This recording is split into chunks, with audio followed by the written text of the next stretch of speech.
billionaire stood in the doorway of his master bedroom, watching his mistress arrange her designer luggage on silk sheets, while his pregnant wife shivered outside near the doghouse in their backyard, a structure he'd actually ordered her to sleep in tonight.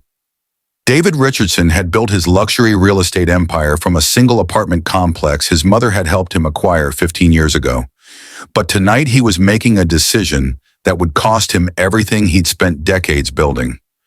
His wife Emma knelt on the cold concrete patio, her 7-month pregnant belly pressing against her knees as she unfolded a thin blanket inside the doghouse, her hands trembling not from cold, but from the secret she'd been keeping. A secret worth $3 trillion in hidden assets, offshore accounts, one in a silent majority stake in the very real estate empire her husband believed he controlled. The mistress, Amber, called down from the master bedroom window, laughing as she filmed Emma's humiliation on her phone. But she didn't know that Emma had just finalized the purchase documents that transferred ownership of the Richardson family's entire real estate portfolio into her name that very afternoon.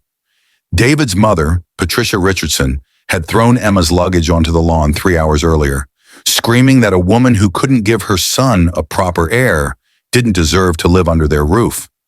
But the elderly woman had no idea she'd just assaulted the true owner of the mansion she'd called home for 30 years. As Emma settled into the doghouse, she received a notification on her phone. Her legal team had executed the final phase of her plan, and by morning, the Richardson family would wake up to foreclosure notices, frozen bank accounts, and the devastating realization that they were now homeless. But would David discover the truth before his mother's cruelty destroyed what remained of their marriage? Or would Emma's revenge leave him crushed beyond repair, begging on the streets he once owned? This powerful narrative educates viewers on the dangers of taking people for granted, the hidden strength in those we underestimate, and how cruelty and betrayal create consequences that can destroy entire legacies. Viewers will learn about the importance of respect in relationships, the karmic justice that follows mistreatment, and how secret power can shift everything in an instant. You'll benefit from understanding that appearances deceive, that humility matters regardless of wealth, and that the person you humiliate today might be the one controlling your tomorrow. Emma Richardson had learned to read the signs of her husband's infidelity 6 months ago, but the signs she'd been reading long before, that were the quarterly reports from her secret investment portfolio, reports that showed her wealth had grown from the $2 trillion her grandmother left her to nearly $3 trillion through strategic acquisitions and careful market timing. The doghouse loomed before her now, a cruel wooden structure that David had built for the German shepherd they'd owned 3 years ago, before the dog died, and before David had decided that mistresses mattered more than marriage vows. Emma's hands shook as she pulled the thin blanket tighter around her shoulders, feeling her baby kick against her ribs in protest of the cold October air that swept across the estate's manicured lawn. She could hear Amber's laughter floating down from the master bedroom window above, a sound that mixed with David's deeper chuckle in a harmony that would have broken Emma's heart if her heart hadn't already calcified into something harder and more calculating over the past 6 months of systematic planning. The concrete patio felt like ice against her knees, but Emma had endured worse discomforts in her 28 years. She'd endured the death of her parents in a plane crash when she was 12, the bitter custody battle with relatives who'd wanted access to her inheritance, and the careful isolation her grandmother had imposed to protect her from fortune hunters and false friends. David had seemed different when they'd met at a charity gala 7 years ago, presenting himself as a self-made real estate developer who'd built his portfolio through intelligence and hard work rather than inheritance. Emma had believed his story completely, never investigating the truth that his mother, Patricia, had actually funded his first 3 properties through money she'd inherited from her own wealthy parents, creating a cycle of inherited privilege disguised as entrepreneurial success. The marriage had been good for the first 4 years, filled with genuine affection and shared dreams of building a family. But everything had changed when David's business partner introduced him to Amber at a real estate conference in Miami 18 months ago. Emma had noticed the late nights first, then the unexplained charges on credit cards that David thought she didn't monitor, and finally the perfume that clung to his suits, a cheap, overpowering scent that Amber apparently believed made her sophisticated but actually announced her presence like a foghorn in a library. The discovery had hurt initially, cutting through Emma's careful emotional defenses with the precision of a surgical blade. But the pain had transformed into something more useful when she called her financial advisor and asked a simple question that changed everything.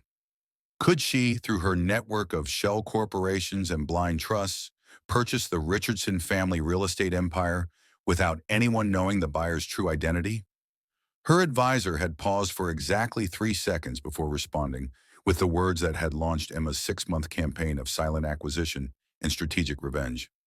Not only could she purchase the Richardson empire, but the family had made themselves vulnerable through a series of refinancing deals and leveraged buyouts that left them cash-rich but asset-poor, meaning their actual ownership of their properties was more illusion than reality. The doghouse smelled of mildew and old wood, but Emma crawled inside anyway, arranging the single blanket over the newspapers she'd spread across the floor for insulation against the cold. Her phone buzzed in her pocket, a message from her lead attorney confirming that the final transfer documents had been filed with the county recorder's office at 4:47 p.m. that afternoon, exactly 17 minutes before Patricia had thrown Emma's luggage onto the lawn, while screaming obscenities about Emma's worth as a wife and mother. Emma had stood silently during her mother-in-law's tirade, watching suitcases tumble across the grass and personal items scatter in the wind. But she'd been thinking about the legal documents that were simultaneously transferring ownership of Patricia's beloved mansion, David's office building downtown, and the entire portfolio of Richardson properties into Emma's name through a web of LLCs so complex that even forensic accountants would need months to trace the connections. The master bedroom light glowed yellow against the darkening sky, and Emma could see shadows moving behind the curtains. David and Amber celebrating their night together, completely unaware that they were celebrating in a bedroom that Emma now legally owned. Her baby kicked again, harder this time, as if sensing the tension in Emma's body and responding with infant solidarity to the injustice of their situation. Emma placed her hand on her belly, whispering promises to her unborn daughter that she would never tolerate a man who treated her the way David had treated Emma, that she would grow up understanding that power without character was just temporary noise, and that sometimes the quietest person in the room was actually the most dangerous. The doghouse was small and cold and humiliating, but Emma had chosen to accept this final indignity because it would make the morning's revelations that much more devastating for the family that had treated her like disposable property. The memory of how David had proposed came flooding back to Emma as she lay in the doghouse, staring at the wooden ceiling just inches above her face. He'd taken her to the rooftop of his first apartment building, the one he'd claimed to have purchased through blood, sweat, and strategic negotiations, but which Emma's investigators had later revealed was actually bought with a $2 million loan from Patricia that David had never mentioned. The proposal had been romantic in its execution, complete with rose petals and champagne and a speech about building an empire together, but the foundation had been constructed on lies that Emma hadn't discovered until much later, when pregnancy had made her more attentive to the discrepancies between David's public narrative and private reality. She'd loved him genuinely in those early years, believing in the partnership he'd promised and the family they'd planned to create. But love without honesty was just another transaction dressed in emotional clothing. And Emma had learned from her grandmother that transactions always came with receipts that eventually demanded payment. Patricia Richardson had never liked Emma from the moment David brought her home for Christmas dinner 6.5 years ago, making comments about Emma's plain appearance and lack of social connections that were designed to wound but actually revealed Patricia's fear that Emma might discover the truth about the Richardson family finances. The older woman had built her identity around being the matriarch of a real estate dynasty, she hosting charity events and serving on museum boards and presenting herself as old money when she was actually just 2 generations removed from her own grandfather's furniture store success. Emma had threatened that carefully constructed image simply by existing as someone who didn't perform wealth the way Patricia believed wealth should be performed. Emma wore simple clothes, drove a modest car, and avoided the social climbing that Patricia considered essential to maintaining status in their community.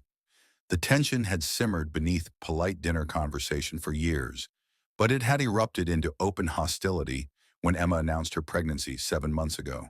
and Patricia had immediately begun campaigning for David to reconsider his options in ways that became less subtle as the months progressed. An Amber had appeared in David's life like a perfectly timed answer to Patricia's prayers, representing everything Patricia wished her daughter-in-law could be: young, flashy, overtly sexual, and completely uninterested in anything beyond material pleasures and social media validation. The mistress was 23 years old, exactly 5 years younger than Emma, and she'd met David at a real estate conference where she'd been working as a promotional model for a luxury car company, handing out brochures and smiling for photographs with wealthy men who appreciated her aesthetic contributions to their professional events. David had been immediately captivated by Amber's attention, mistaking her practiced flirtation for genuine interest in her strategic availability for authentic desire. But he'd failed to recognize that Amber was simply doing what she'd always done, identifying wealthy men and attaching herself to them like a beautiful parasite that drained resources while providing nothing but temporary visual pleasure. The affair had progressed quickly from secret meetings to open disrespect, with Amber gradually inserting herself into David's business dinners, weekend trips, and eventually his home life in ways that Emma had documented meticulously through photographs, receipts, and witness statements that would prove useful in any future legal proceedings.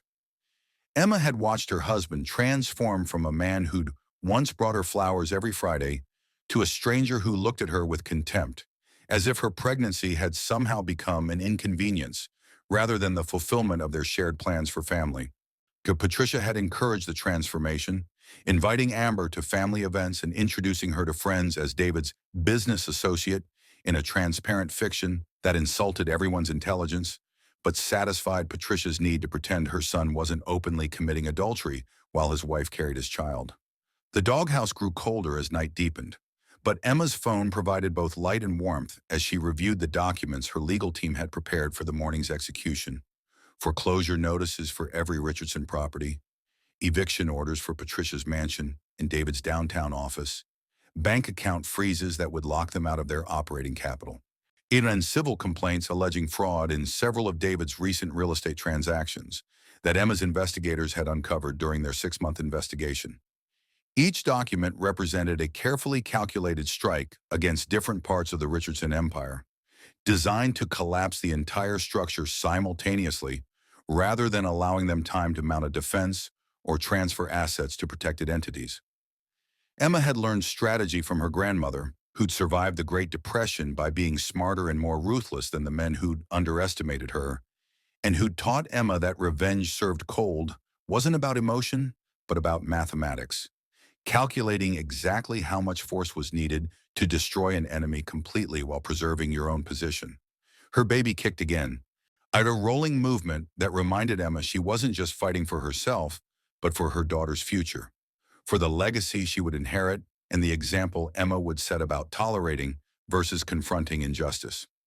The master bedroom light finally went dark around 11 p.m., and Emma could imagine David and Amber falling asleep in marital bed, completely unaware that their rest was the last peaceful moment they would experience before their world collapsed into rubble and regret. Dawn arrived with cruel efficiency at 6:02 a.m., painting the sky in shades of pink and gold that mocked the darkness of Emma's accommodations. But she'd barely slept anyway, her mind too occupied with final preparations and her body too uncomfortable in the confined space to achieve genuine rest. The first notification arrived on her phone at 6:15 a.m., a message from her lead attorney confirming that process servers had successfully delivered foreclosure notices to every Richardson property simultaneously, including the mansion where Emma currently shivered in the doghouse and the downtown office building where David kept his executive suite.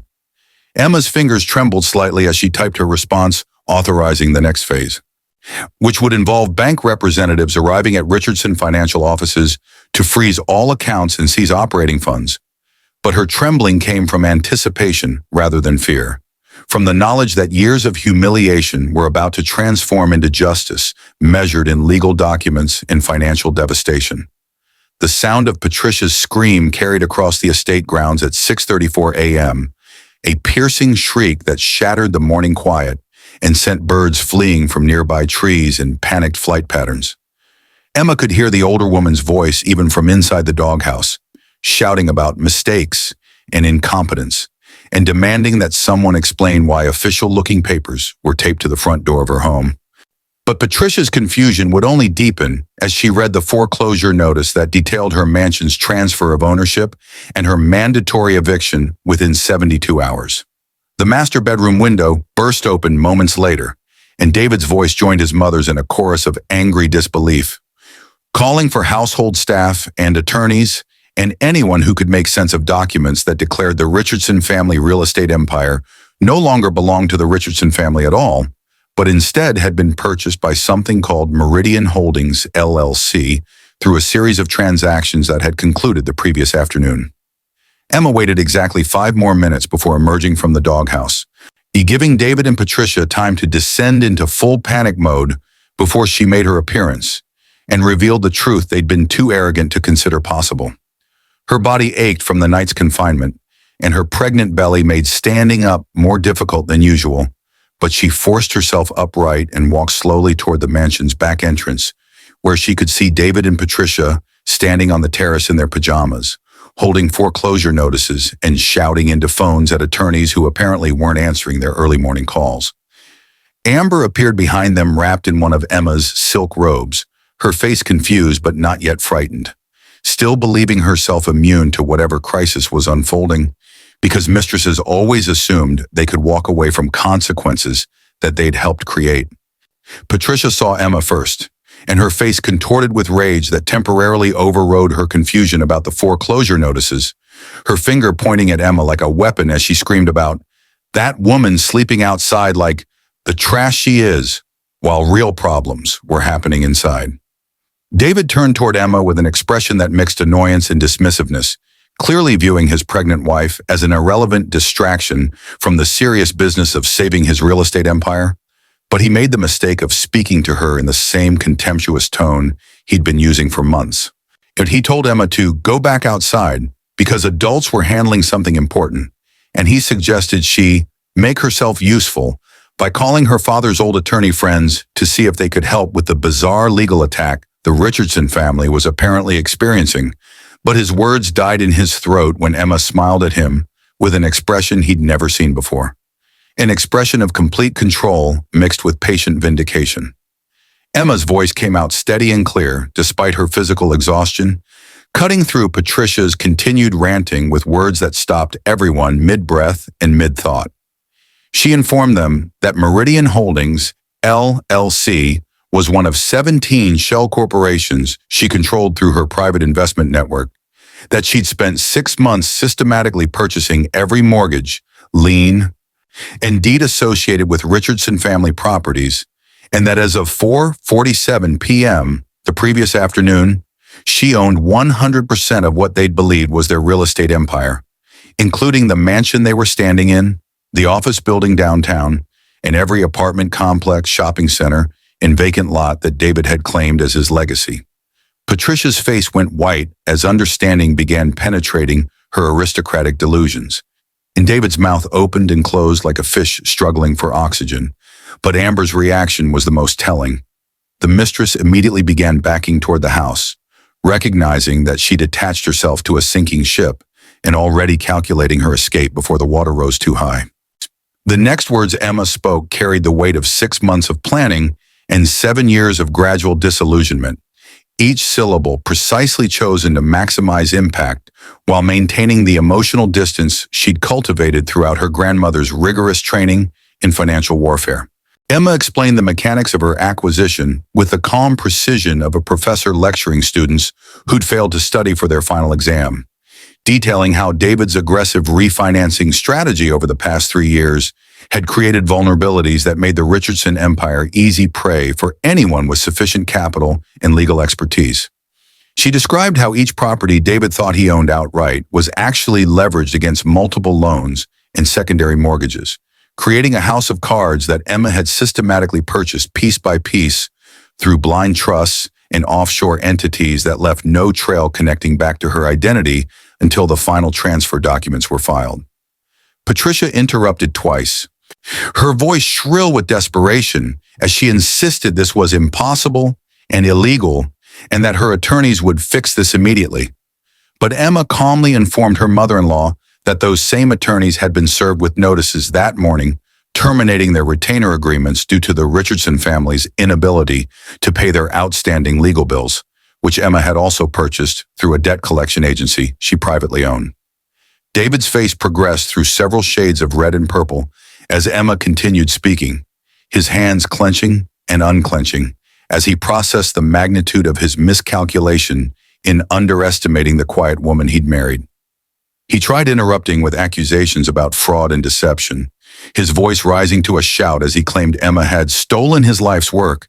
But his words collapsed into stammering confusion when Emma produced her phone and showed him the wire transfer records proving she'd paid fair market value, actually slightly above market value, for every asset she'd acquired, making her purchases completely legal and entirely irreversible. The truth that destroyed David most thoroughly wasn't the loss of his properties, but the realization that Emma had been wealthy enough to purchase his entire empire multiple times over, that he'd spent 7 years married to a trillionaire while treating her like a dependent who should be grateful for his modest success, and that his affair with Amber had cost him access to wealth that made his $200 million portfolio look like pocket change. Amber chose that moment to reveal her true character by abandoning David with impressive speed, not announcing that she didn't sign up for this drama and needed to call an Uber because she had better options than staying with a man who was apparently homeless. Patricia tried stopping the mistress from leaving, actually grabbing Amber's arm and begging her to stay because David needed support during this difficult time. But the younger woman shook free with a disgusted expression and disappeared into the house to collect her designer luggage, leaving David standing alone with his mother and pregnant wife while his world crumbled into dust and regret. Emma watched the mistress's retreat with satisfaction, noting how quickly loyalty evaporated when money disappeared, and how David's face registered the double betrayal of losing both his empire and his affair partner within the span of 10 minutes. And the final phase of Emma's revelation came when she informed David and Patricia that they had 72 hours to vacate the mansion and all other Richardson properties, that their bank accounts would remain frozen pending investigation into several fraudulent loan applications Emma's team had discovered, and that the luxury cars in the garage, the artwork on the walls, and even the furniture they'd believed they owned were actually purchased through loans secured against properties that Emma now controlled, making everything subject to immediate repossession. Patricia collapsed onto a terrace chair, her aristocratic composure finally shattering as she realized she would be homeless within 3 days. But David remained standing, his eyes fixed on Emma with an expression that mixed horror, disbelief, sworn in the dawning recognition that he destroyed his own life through arrogance and cruelty. Emma felt her baby kick as if celebrating their victory, and she placed her hand on her belly while delivering her final statement to the man who'd forced her to sleep in a doghouse while giving their bedroom to his mistress. She told David that she'd actually loved him once, genuinely and completely, but that love required respect to survive and flourish, and respect was something he'd abandoned the moment he'd chosen Amber over his marriage vows. Emma explained that the doghouse experience hadn't created her desire for revenge, that had been building for months as she'd watched him transform from husband to stranger, but it had confirmed that her plan was justice rather than cruelty. Because a man who would force his 7-month pregnant wife to sleep outside like an animal didn't deserve the empire he'd inherited or the wealth he'd never actually earned. Patricia tried one final time to appeal to Emma's mercy, invoking their shared history and the grandchild Emma carried. But Emma reminded her mother-in-law that Patricia herself had thrown Emma's luggage onto the lawn while screaming that she didn't deserve to live under their roof, making it poetically appropriate that Patricia would now experience exactly what she'd wished upon Emma: homelessness, humiliation, and the crushing realization that cruelty always creates consequences. Emma walked away from the terrace at 7:23 a.m., leaving David and Patricia standing among their foreclosure notices while moving trucks arrived to begin repossessing their possessions. And as she climbed into the car her driver had waiting at the front gate, she felt her baby kick one final time, as if acknowledging that sometimes the only way to teach people about respect is to show them what life looks like without the power they'd abused for far too long. 3 years had passed since the morning David Richardson discovered that his pregnant wife owned everything he'd believed was his legacy. But the transformation of those 36 months had rewritten more than just property, deeds, and bank account balances. Emma stood in the nursery of her penthouse apartment overlooking Central Park, watching her daughter Sophia play with building blocks on a custom rug that cost more than David's first investment property. But the price tag mattered less than the lesson Emma was teaching through her choices. That wealth without wisdom was just numbers on a screen, and that true security came from understanding power dynamics rather than simply possessing resources. Sophia had her father's dark hair and her mother's calculating eyes, a combination that suggested she would grow into someone formidable. But Emma was determined that her daughter would learn to wield power with compassion rather than cruelty, to understand that strength didn't require humiliating those who were vulnerable. The Richardson family had scattered like leaves after a hurricane, each member landing in circumstances that reflected the character they demonstrated during their years of unearned privilege. David had moved to a studio apartment in Queens, working as a property manager for a corporate real estate firm that paid him $60,000 annually, a salary that would have seemed generous to most people, but felt like poverty to a man who'd once believed he controlled a $200 million empire. Emma's investigators reported that he'd aged dramatically over the past 3 years, his hair graying prematurely and his posture reflecting the weight of mistakes that couldn't be undone through apologies or regret. But she deliberately avoided any direct contact with him because forgiveness was something she decided to withhold until Sophia was old enough to understand why her father had chosen a mistress over their family. David had attempted communication 17 times in the first year after the collapse, sending letters that progressed from angry accusation to desperate pleas to finally settling into hollow apologies that acknowledged his failures without truly comprehending the depth of his betrayal. Patricia Richardson had experienced perhaps the most complete reversal of fortune, moving from her 30-room mansion to a subsidized senior living facility in New Jersey that accepted residents based on financial need rather than social status. Emma had initially planned to leave her former mother-in-law with absolutely nothing, letting Patricia experience the full consequences of throwing luggage onto lawns and screaming that pregnant women didn't deserve dignity. But she'd ultimately established a small trust fund that provided Patricia with basic necessities while denying her any luxuries or comforts beyond survival requirements. The decision had been strategic rather than merciful. Emma wanted Patricia alive to witness how the family empire she'd helped build through inherited money and aristocratic pretensions had been transferred to the granddaughter she'd never respected, ensuring that Patricia's final years would be haunted by the knowledge that her cruelty had destroyed everything she'd valued.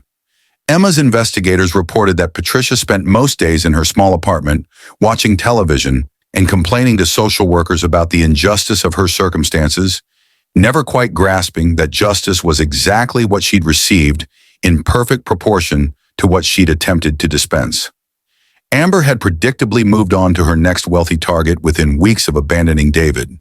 attaching herself to a technology entrepreneur in San Francisco who was currently under investigation for securities fraud. But Emma had ensured that Amber's role in the Richardson family destruction followed her through carefully placed information in social circles where mistresses were still judged harshly, despite society's evolving attitudes toward infidelity. The mistress's Instagram account, which had once celebrated her upgrade in life through filtered photographs in David's master bedroom, now featured significantly fewer followers and considerably more skeptical comments from people who'd learned her history, proving that social media fame was as fragile as the relationships Amber had built her identity around. Emma occasionally checked Amber's posts out of idle curiosity rather than active malice, noting how the younger woman's attempts at finding her next benefactor grew more desperate as her reputation preceded her into new social situations. But mostly Emma felt nothing when thinking about the woman who'd filmed her humiliation from the master bedroom window. Amber had been a symptom of David's character flaws rather than their cause. The Richardson real estate empire had been restructured under Emma's ownership into something more ethical and substantially more profitable, with Emma implementing fair housing practices, reasonable rent increases, in tenant protections that her business managers had initially resisted as leaving money on the table, but which had ultimately generated better long-term returns through reduced vacancies and improved property values. She'd discovered that treating people with dignity, even when they couldn't fight back, created loyalty and stability that aggressive profit maximization could never achieve. And the portfolio that David had managed to squeeze $200 million from was now worth over $800 million under Emma's stewardship, proving that compassion and capitalism weren't mutually exclusive when leadership prioritized sustainable growth over short-term exploitation. Emma had kept 3 properties from the original Richardson portfolio as reminders of where she'd come from and what she'd survived, but she'd sold or donated the rest to focus on new acquisitions that didn't carry the emotional weight of her previous life. The doghouse had been demolished within a week of Emma's revelation, reduced to splinters and burned in a small ceremony that Emma had conducted alone, watching the structure that had represented her lowest moment transform into smoke and ash that dissipated into the morning sky. She'd saved one piece of the wood, a small plank with her daughter's newborn handprint pressed into white paint, as a reminder that even the darkest moments could contain the seeds of transformation if you were patient enough to let them grow. The plank hung in her office now, mounted in an expensive frame that deliberately contrasted with the cheap wood's humble origins, and Emma would sometimes touch it during difficult business negotiations or challenging personal decisions, remembering that power without principle was just temporary noise that eventually collapsed under its own emptiness. Sophia looked up from her blocks and smiled at her mother with the unself-conscious joy of a 3-year-old who didn't yet understand that her family history contained betrayal, revenge, and the systematic destruction of her father's legacy. But Emma knew that someday she would need to explain everything to her daughter in age-appropriate increments that balanced honesty with protection. The explanation would be complex and uncomfortable, requiring Emma to acknowledge both the justice of her response to David's cruelty and the reality that revenge, no matter how mathematically proportionate, carried costs that weren't immediately visible in bank statements or property deeds. Emma had gained everything she'd set out to achieve: financial security for her daughter, consequences for those who'd abused her, and proof that underestimating quiet people was a mistake that destroyed empires. But she'd also lost the innocent belief that love could survive anything, and that marriage vows meant something beyond temporary promises that evaporated under pressure. David had requested visitation rights with Sophia through his court-appointed attorney, a young public defender who'd looked exhausted and overwhelmed by a case that required navigating between a father's constitutional rights and a mother's legitimate concerns about exposing her daughter to someone who demonstrated such catastrophic judgment. Emma had agreed to supervise visits at a neutral location once monthly, not because she'd forgiven David, but because she wanted Sophia to form her own opinions about her father, rather than simply inheriting Emma's justified anger and disappointment. The visits were awkward and painful, with David bringing modest gifts he could barely afford and trying to explain to a toddler why Daddy lived in a small apartment and didn't see her more often. But Emma watched from behind one-way glass and tried to separate her role as wounded wife from her responsibility as mother who didn't want to weaponize her daughter's affections. The master bedroom where David had given Amber priority over his pregnant wife had been completely renovated, stripped down to the studs and rebuilt with Emma's aesthetic preferences rather than the decorator's vision that David had commissioned during their marriage. Emma slept there now when she stayed at the estate property she'd converted into a weekend retreat, and the irony of reclaiming that space wasn't lost on her, but she'd deliberately chosen not to let the room's history poison her relationship with the physical structure that had witnessed her humiliation. The mansion itself had been partially converted into a nonprofit residential facility for pregnant women escaping domestic violence, with Emma funding the operation through her charitable foundation and occasionally visiting to share her own story with residents who needed to understand that circumstances could change if you were strategic enough and patient enough to wait for your moment. Patricia had written Emma a letter 6 months ago, the first communication between them since the morning of the foreclosure notices, and the contents had revealed a woman still struggling to comprehend how her actions had contributed to her own destruction. The letter had contained no genuine apology, just circular reasoning about how Emma should have understood that Patricia was protecting her son and how families were supposed to forgive each other regardless of the harm they'd caused. But there was a paragraph near the end that had caught Emma's attention despite the letter's overall tone deafness. Patricia had written that she sometimes dreamed about the day she'd thrown Emma's luggage onto the lawn, except in the dreams it was Patricia's own belongings scattering across the grass while Emma watched from the terrace. And she'd wake up understanding, just for a moment before defensiveness reasserted itself, that karma was just mathematics with a longer calculation period. Emma had filed the letter without responding, deciding that Patricia's fragmentary self-awareness wasn't sufficient to warrant reconciliation, but was enough to suggest that even the most self-deluded people occasionally glimpse the truth about their character. Sophia called for her mother's attention, holding up a tower of blocks she'd constructed with impressive stability for someone so young, and Emma knelt beside her daughter to admire the architecture while thinking about foundations and how structures collapsed when they weren't built with integrity. The metaphor wasn't subtle, but Emma had learned that the most important lessons rarely were.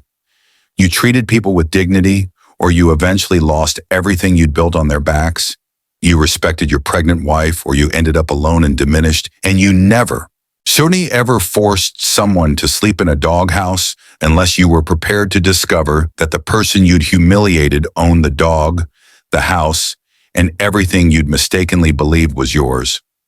Emma kissed her daughter's forehead and promised silently that Sophia would grow up understanding these truths not through experiencing betrayal, but through witnessing her mother's choices and hearing the stories that explained why kindness wasn't weakness and why power without compassion was just cruelty waiting to consume itself.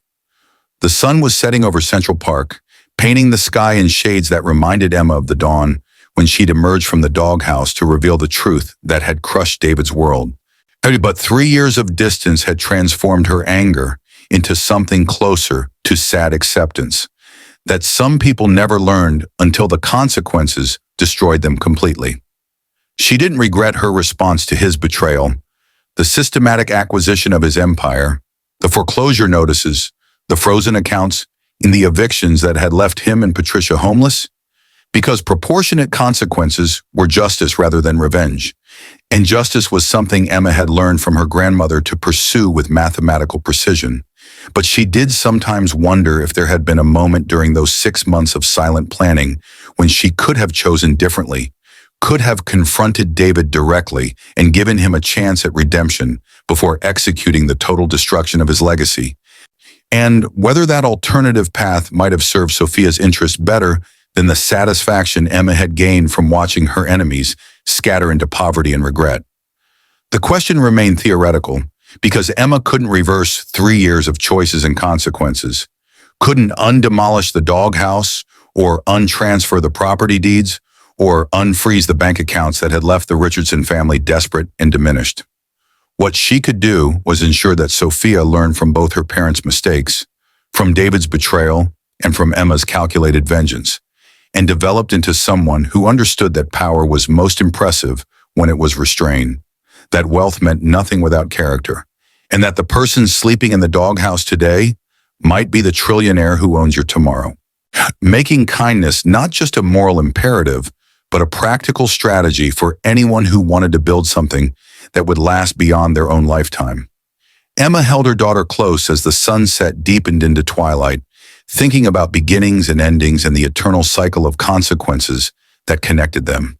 And she made a silent promise to Sophia that whatever else happened in their lives, her daughter would never spend a single night wondering if her mother valued her dignity, her safety, or her fundamental worth as a human being deserving of respect.